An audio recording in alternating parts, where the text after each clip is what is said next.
Good morning. This is Dr. Bill Wyatt again with the American Orthodontic Society, and I want to talk this morning about causes of things. If we can find the cause in orthodontic problems, then your retention is reduced, and sometimes it's not even necessary, but you ought to use it for some time.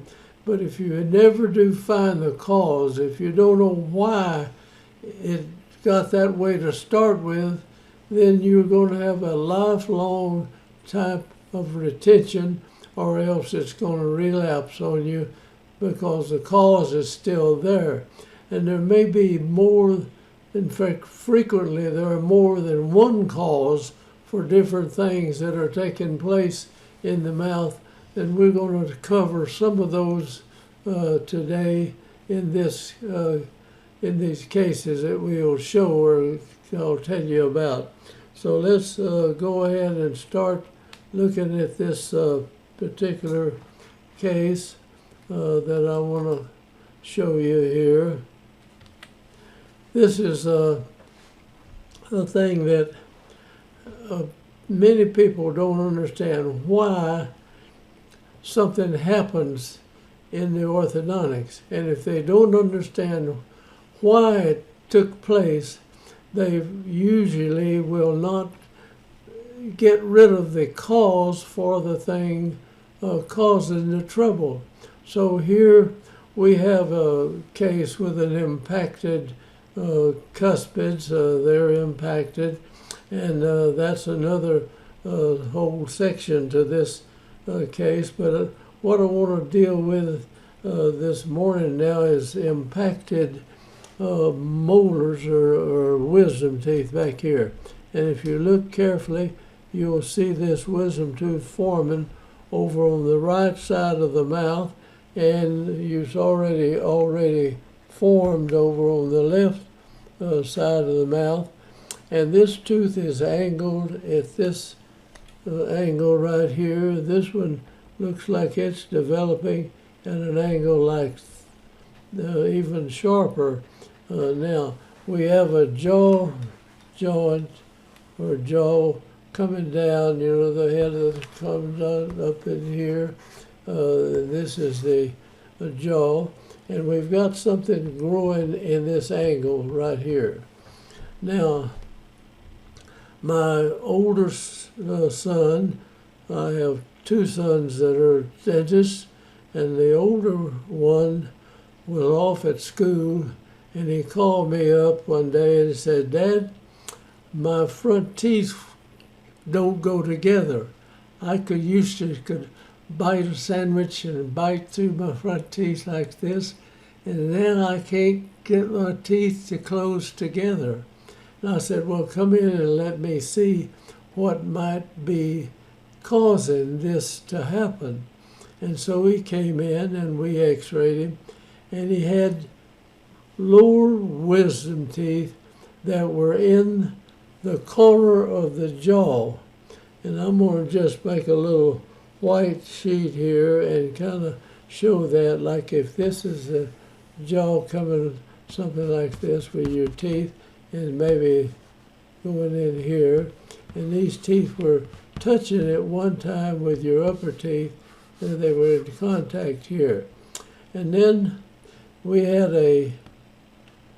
say a second molar or something in this won't be exactly right, and his wisdom tooth was forming in this portion of the mouth right in here. And if you take any angle like such and you increase this, you build this up in this area right here, it will make this portion drop down like this. This is just a mechanical thing that's happening. So he was forming the wisdom teeth back in here, and it was growing, and it was making the angle go down. I used to think it made the teeth come up here, but that's not really the reason for it increasing the vertical height of the face in this area right here, it will increase that. If you don't want that to increase, and you've got a wisdom tooth that's developing back here, and it doesn't have room to come in. Now, if it's got room, you keep the wisdom tooth, even though it may not have space, but you can have a 6-year molar or a second molar or a bicuspid, anything else goes bad in this area right here, you can take it out, and then you can slide these other teeth forward, and then this tooth will fit right up in this area right in here. So if you've got room for the tooth, when it's still there with the rest of the teeth, if there is slight room enough, you leave the wisdom tooth alone. Don't take it out, just let it stay. If it's slightly impacted, but not in this corner, growing in this direction. Now, if you enlarge this portion of this, that tooth swelling up, then this is going to drop down to some extent, and this will bring the anterior teeth apart. So you find out why this happened.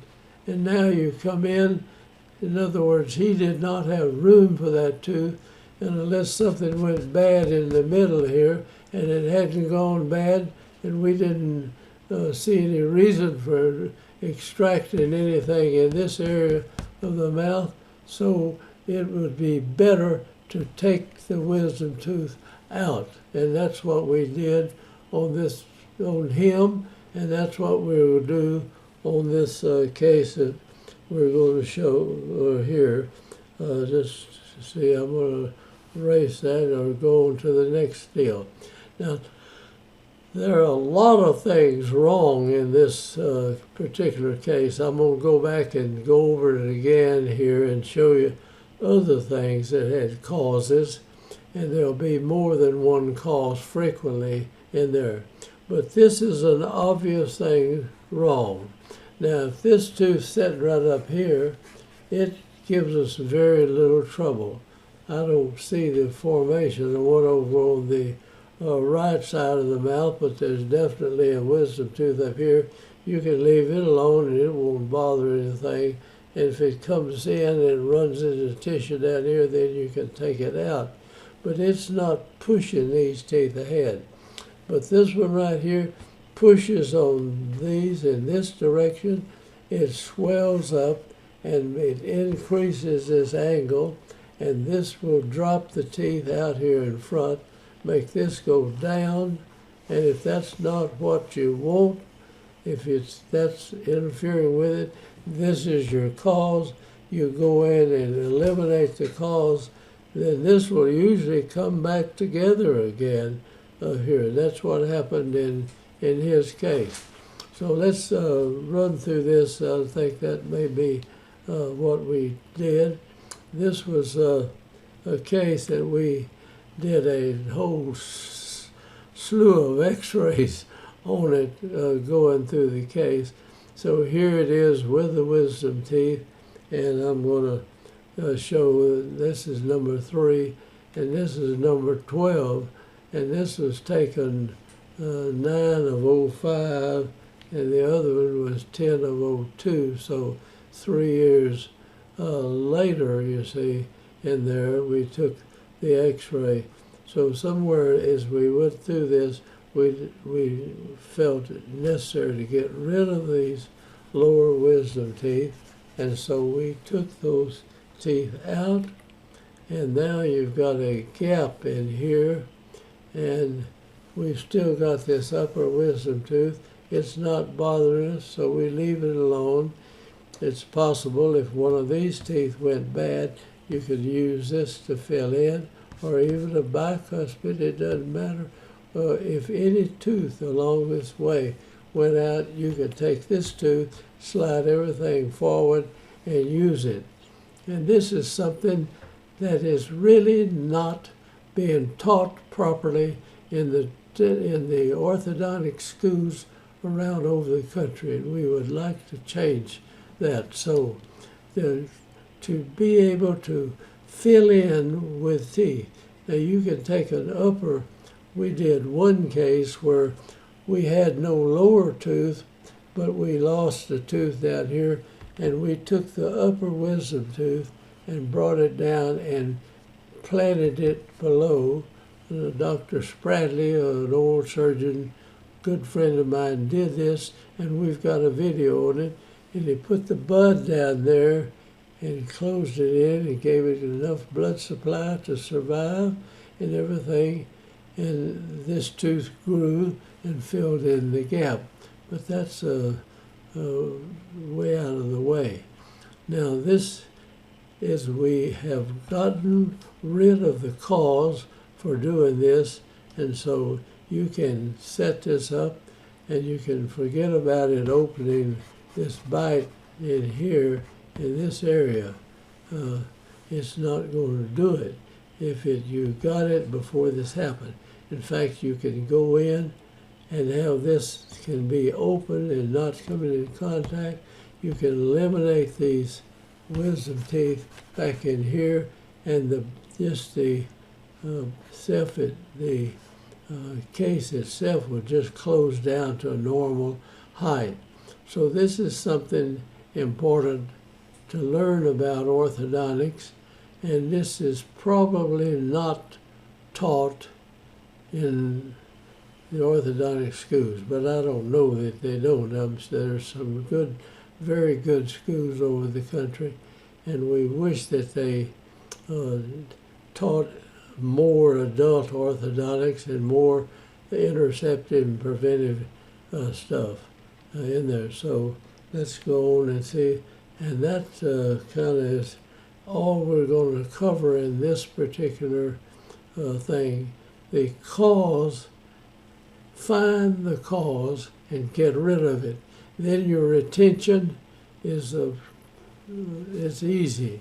I mean, you just make a good retainer and they wear it and gradually come out of it, and it holds the teeth in that position. But if you have not found the cause and got rid of the cause, then the problem will still be there, and you'll have to retain it like mad for the rest of that person's life as long as the cause is still there. So thanks for watching. This is just another little thing that we ought to know about orthodontics, is if you can at all find the cause, then do that. Thanks for watching, and I hope you'll join our group and subscribe. And I'm going to close out